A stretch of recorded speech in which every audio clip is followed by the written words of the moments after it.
perfectly. New Zealand still champions of the world. There is an undeniable power in the All Blacks brand. Rugby is our national sport. It is going through some interesting times. The third year in a row, the New Zealand Rugby Union's lost money. This time it's 19.5 million. What the hell is going on? Everybody feels that New Zealand Rugby has dropped the ball yet again. We are a rugby-mad nation, which means New Zealand Rugby is really out of the headlines. And this includes the boss. Where is Mark Robinson? I listened to that Mark Robinson interview the other day. I couldn't really understand what was going on. I just thought, this is crap. I mean, he's just talking, talking out his arse. Kia ora, I'm Amanda Gillies, and today on The Detail. Mark Robinson, Chief Executive, New Zealand Rugby. I talked to the New Zealand Rugby boss about all things rugby, the good, the bad, the financial wins and losses, Richie Mo'unga, who will win Super Rugby, and what the future holds for the game. I started by asking him what he thinks the current state of rugby is on and off the field. Look, our business is, as you know, Amanda, really complex and multi-layered, but I remain hugely optimistic of what the near-term and long-term future is. We came through COVID in a really tough time. You know, had a huge impact on what we could do as a sport, both at community and professional level. Nevertheless, we've been able to invest at all levels of the game and see, you know, really significant growth in recent times around women and girls, teenage participation. And given the way the country was locked down, the ability for our national teams to still compete. You know, at the last two Olympics, we've had 2 gold medals and 1 silver. We've won a Women's World Cup, just so close to that Men's World Cup victory, obviously.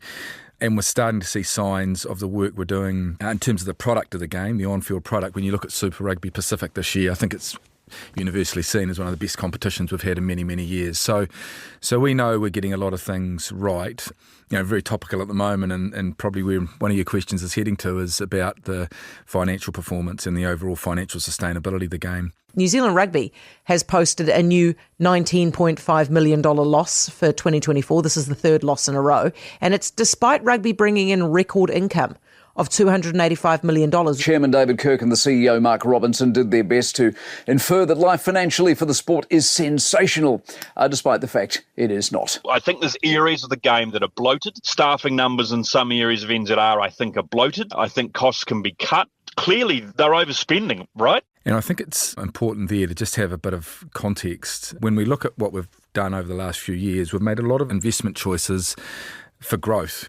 We've made some in terms of when we worked through the Silver Lake transaction to recapitalise our stakeholder base. So we spent about $40 million shoring up our Players Association, provincial unions, our stakeholders and partners. And then we ring-fenced $38 million at that time to invest in future revenues, basically content, the digital space, and growing fandom, essentially. And when you sit in a country that is sure it has really strong history in rugby and background in rugby and strong brands, but in reality is not a wealthy country, is very isolated, our ability to grow revenue, to invest back in all the things I just described before at all levels of the game is really hinged to how we can grow, you know, fandom internationally while not losing sight of the domestic fans we have who are so important to us. And we're just starting to show signs, I think, that strategy is starting to work. You know, if you look at Toyota coming on into the partnership earlier in the week. New Zealand Rugby have solved their Ineos problem, or at least part of it. Toyota are taking the naming rights to the training kit. Hopefully we can announce 1 or 2 other significant partnerships in the near future. You know, we really believe in the long-term trajectory of where we're at. However, we do have to address the financial model we have in place at the moment, and a key chance for that to happen is over the next 6 months, where we're getting all stakeholders together. A lot of the agreements we have across the game are lining up to address that, and the 2 days in Wellington we've just had around the AGM and our board meetings were quite heartening in the way that everyone is leaning into that space, acknowledging if we can unlock that, we've just got sort of untapped potential in the game. So, look, it's challenging, but there's a clear line of sight forward to, A, that the current track of the strategy is working, the incoming boards come in and sort of, there's a couple of small refinements, but largely broadly on side with that, and we believe the long-term future is really heartening. That is good, but in the short term, and when I heard the loss, That took my breath away a little bit. When you saw and heard that, what was your instant immediate reaction? So the losses, the loss of 19.5 million, we've made really clear that in terms of the adjusted position, which is when you take the investment in future commercial growth, which was the $11 million, which was agreed by the whole of game back in 2022. If you put that to the side and you put some really late FX movements, which are non-cash, to the side, it's a break-even result. So, and when you look over the last 4 years, which is where understandably a lot of media have gone to around these top-line numbers, you'll see we've achieved, comfortably over $1 billion of revenue. And when you put adjustments like that, like FX, investments in the community game and stakeholders, investments in forward and future growth to the side, the deficit is under $6 million for the business across that time. So look, you've really got to take, I guess, a long-term approach and understand that investment that we've made is for the long term. And there are some, as it relates to the $40-odd million into stakeholders, there's some amazing things happening there now. You look at turfs being developed around the country. One's gone into the Waikato recently. We've got stories of kids not having to pay subscriptions because there's an endowment sitting in some provincial unions to allow kids to be able to play for free, which is fantastic. That's not saying that it's all easy, because we do know some stakeholders, there's been some recently that have had a tough financial year, but we'll continue to work with them. But overall, I think that investment choice has been a solid one. The loss of Ineos. Well, New Zealand Rugby and Ineos, their sponsorship feud has officially ended in the High Court. New Zealand Rugby took the petrochemical company to task. Ineos went and terminated a $21 million a year deal with the All Blacks brand. For you, how tough was that? Well, I think sometimes, Amanda, when you're in the middle of something, you really understand what's going on, and you've got a front row seat at these things, which is great. And so we were very calm and confident of our position all the way through. But much like our operating result we've posted, those that are a little bit more removed from it, I can understand why speculation, spirals a little bit out of control sometimes, gets a bit sort of crazy. But look, we knew our position was really strong. We went through a really constructive process in terms of, trying to resolve that. It got concluded relatively quickly, and now we're moving forward. So no, in terms of the question, I guess where you're going, was it stressful or was it tough or anything? No, I mean, we had good people working on it. We got great, talented people that picked this up, and we got, through it reasonably very well, very happy. And like I say, being able to announce Toyota this week, hopefully some announcements coming soon, we feel in a good space. And is the Toyota, I don't know whether you can say this, but is it fairly close to the Ineos deal, or how far away are we from matching that up? Look, it's slightly different in that they've taken a training kit partnership and we have separated off the shorts partnership. So Ineos had both of those properties. So we're working through, hopefully, some good news on the short side in the near future. Nice. Now, I just want to talk about, just with negotiations of things, where are we at with Sky and also TV and digital and the deals right now? Conversations are really constructive, I can't, you'll appreciate I can't share an awful lot with where we're at, but look, we're really heartened with the progress we're making at the moment. And it's like all of these things, we're not wanting to withhold information. It's just that because of obvious commercial sensitivities and respect and confidentiality, we'll certainly communicate when we can. Now, I'm a big rugby fan, have been since I was a kid, but I'm not into it as much as I used to be, and this is the problem. Hang on a second. What on earth? That's a ridiculous call from the referee. We've got too many rules, there's TMO sort of overuse, we've got the head injury protocols. It feels like the game has been slowed down. How do we fix this? Well, you've got to watch more Super Rugby Pacific, I mean. True. I mean, the feedback we're getting through this year, and even last year as it related to the on-field product, is incredibly positive. Certainly take your points as it related to the game maybe 3 or 4 years ago. But this is where I'm proud of the work that New Zealand Rugby's done. We've been right at the forefront of a whole lot of things that have happened in the game internationally. Super Rugby Pacific has been 6, 12, 18 months ahead in terms of the way we've looked to shift the rules in the game and address some of the very points you make, which are really fair. Yeah. I think, if you're watching rugby as recently as 3 or 4 years ago, you would say that that's very fair. Our challenge is to take that growth and evolution of the game and transfer it into the international game more consistently.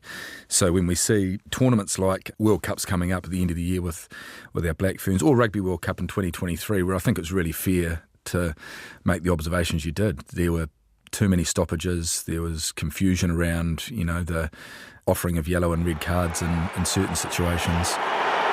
Disaster for New Zealand.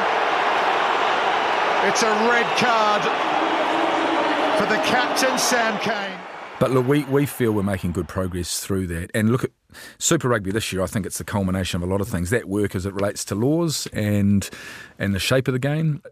I'd encourage you to get in front of your TV and watch a little bit more footy, Amanda. Maybe you'll see a little bit differently. But we think we're on the right track with the product. I must admit, I've loved Adi Savia going with Moana Pacifica. I think that's been a game changer for the Super Rugby. As he so often does, directing his orchestra, Adi Savia at the moment. Looking to play a tune down the short side, Savia. Can he get the bounce? He can he score the try? He absolutely can!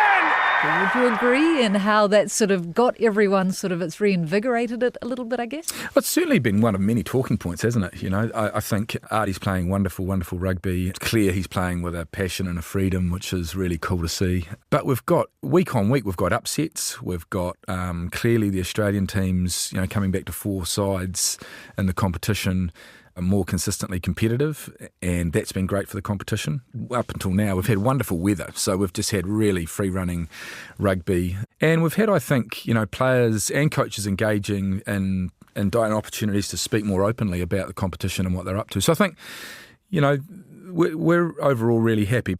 Who are you picking to win? Oh, I'm picking a Kiwi team. Very diplomatic answer there, Kiwi Mark. team. Look, if you'd asked me a couple of weeks ago, it seemed like the Crusaders and Chiefs were obviously really flying ahead. But I still think you could point to 3 or 4 teams having a really good chance at the moment. That's a good thing for the competition, though, isn't it? Yeah. How do we get more bums on seats? Because they'll do a pan of the stadiums and they are, I wouldn't say empty, but they're not exactly full. Yeah. Yeah, I think it's one of those things that we're still working on. It's a really fair question. Like, we've seen amazing growth in viewerships. How do we translate that into people in stadia? And, one of our challenges is a historical one. We build regional stadiums the size they are largely for one-off opportunities to host games with teams like the All Blacks, big events, whereas week to week, the reality is that stadiums, and we see this in places like the UK and France with populations of over 60 million people, their club grounds are sort of at a 15, maybe 20,000 seat capacity. So that's a challenge, because people can have, in our competition, the Blues can have 25 to 30,000 people at a game, but you've still got the point you're making as it relates to Eden Park. Even other clubs in smaller regions can have 15 to 20,000, still look not full. So that's just one reality around the optics. But if you come back to the in-stadia experience, I think that's something we've got to be working with. And I know the Super Rugby Commission is working with the clubs around what they can do. The common feedback historically is about around food and beverage and what that looks like. Other entertainment outside the game and look and feel of stadiums and that sort of thing. So I know it's not been overlooked and it's been taken seriously, and hopefully we get some good things out of end-of-year reviews on that. How is, you just mentioned Eden Park, how's your relationship with Eden Park, especially after you backed the Waterfront Stadium? Everything okay? Yeah, I mean, we want the best outcome as it relates to stadia in our country for the country, first and foremost, as it relates to the Auckland region, the wider region, and then for players and fans, we want them to have world-class experiences, with, opportunities to savour events like we see in many other parts of the world. And we've got a long-held respect for Eden Park. We're very open in our dialogue with them about where we think we can see some improvements in the way that it all works, and that dialogue's always constructive. So look, we'll remain open-minded to eventually having to work with whatever the city comes up with. These projects, when you think of the wider platform they create, if it was to be something in a different location around hotels, hospitality, retail, conferencing, residential, amazing for the fabric of cities and large cities, but they also create a massive amount of jobs and a massive amount of investment, which, we must admit the country needs at the moment. Eden Park hasn't been filthy at all, or a little bit grumpy in response, or you don't expect any backlash for supporting the waterfront, also taking games overseas, which I love, but, not having the games at Eden Park. I think we're all grown-ups around things like this, aren't we? We've all got to advocate for what we see when we're representing an organisation. History is made in one of America's great sporting arenas.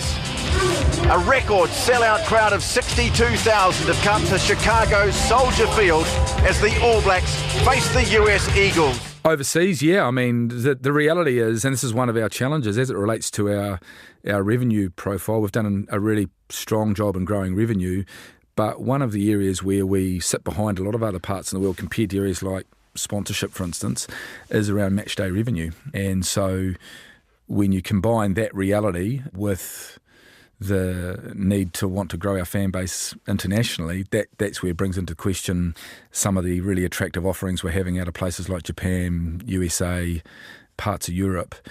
And we need to juggle that. He's also juggling optimising the future of women's rugby. Who could forget the packed stands when the Black Ferns won the World Cup? And in your life, have you ever seen anything like it?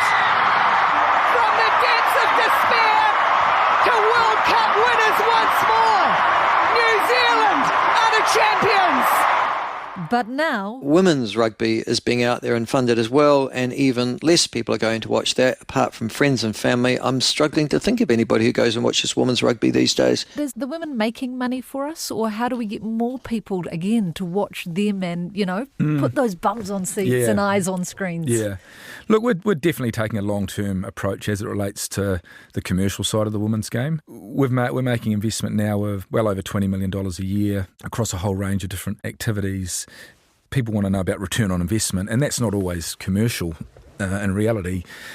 But some of the short-term return on investment as it relates to participation are really positive. Record numbers of women and girls involved in the game last year, approaching 35,000 now. So that's, fantastic for the game. We have more and more programs we are developing for women in governance and for women in coaching. We've got to make rugby a sport, and I think we're making some good headway here around as being as accessible and appealing to women and girls as we possibly can. But the commercial area will be something that takes a little bit longer. Already, however, the World Cup in England is already the most ticketed Women's World Cup event ever. Really? By a long way, yeah. Fantastic. So over 80,000 tickets are sold already for the final at Twickenham, which we're obviously desperately hoping we're in. Full confidence, yeah, Mike. And I think, I'm not going to quote them because I'm not 100% sure on them, but the numbers are in the significant hundreds of thousands already of total tickets sold. So that's great news. I want to talk overseas. We've got more and more of our players are heading over and taking sabbaticals and little short-term contracts. Do you think that is good for the game here? It's another talking point in the game which people love to latch onto, which is fine. It's great for the game. But in reality, any given year, we maybe see two players do that across a 4-year World Cup cycle. We ultimately believe, if you look at the examples of Damien recently... That's All Blacks and Chiefs star Damien McKenzie. If Damien, he signed through to 2029, by that stage he would have had 14 or 15 years as an employee, as a player of New Zealand Rugby. I think any reasonable employer in that space, I'm sure Radio New Zealand would be the same, would be, you don't have to comment, would be looking for ways to freshen up employees, provide additional incentives, do sabbaticals around professional development, give opportunities around personal development. And that's essentially what we're doing here to create, long-term loyalty and recognise long-term loyalty as well. Richie Mo'unga. And I feel like so many, he's desperately missing from the All Blacks. I know you guys have looked at this, but is there any way you can get a rule change or anything so they can go off and then come back and play for the All Blacks? Look, I'm sure there'll be, when the time's right, some dialogue with Richie and talking about, what he wants to do beyond the term of his contract in Japan. But no, we feel really strong that we're in the right space around that. And again, it comes back to relativities, doesn't it? Do you change such a significant foundational pillar in the game in New Zealand for one-off examples and cases? And the reality is when we lose a player that people love or people really value in our system, there's always that question. But we have to think of the whole game here and the integrity of the whole game in terms of our competitions, our teams, the future, how young people look at this and aspire to be in a black jersey. And they've got to understand that if they want to wear that black jersey, they've got to be here. Yeah. Kids, though, And I think this is probably quite brutal, but they don't seem to want to wear the black jersey. They did the way that when we grew up. There was good news and bad news for New Zealand rugby today. Numbers revealed that while female participation is up across players, coaches and referees, junior male numbers continue to drop. How do we get our kids back into rugby? We've had really heartening statistics around the growth of grassroots rugby in the last couple of years. We're back at around COVID level after losing tens of thousands of players, and we've had year-on-year growth in teenage boys, which is always a great marker. You know that if teenage boys are engaged and we've got growing numbers there, that's a positive sign. But they've got devices with a whole multitude of different sports. So technology's changed this. The trends around families, and moving away from non-traditional sort of nuclear family bases, change in work conditions now around weekend work. Certainly education and the load on people in our schooling system means that traditionally the way people gave up time to be involved in sports, just not rugby, doesn't happen as much anymore. So the volunteer base is shifting.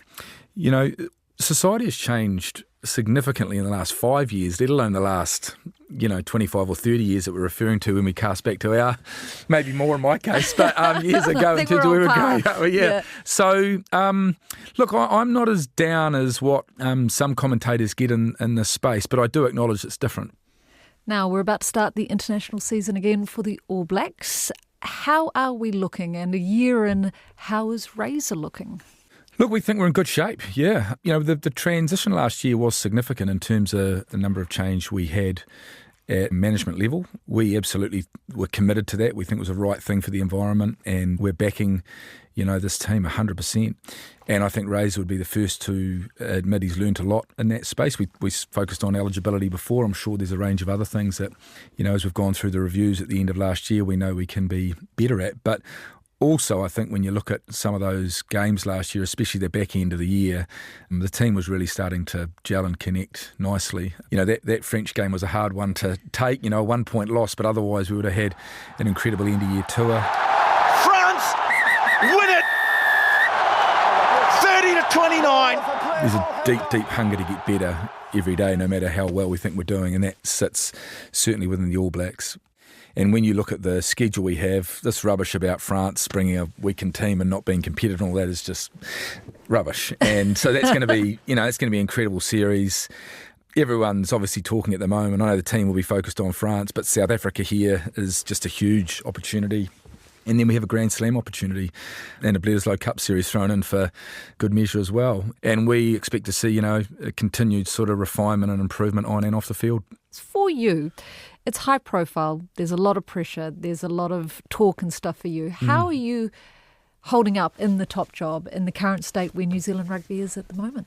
Look, I feel really confident about where we're at. I fundamentally believe in the vision we have for the game. Our vision is to inspire and unify through rugby. So, you got a bit of a problem personally if you can't get up and be motivated by that opportunity every day at grassroots level right through to international level. Clearly, we've been through some challenging times over the last few years.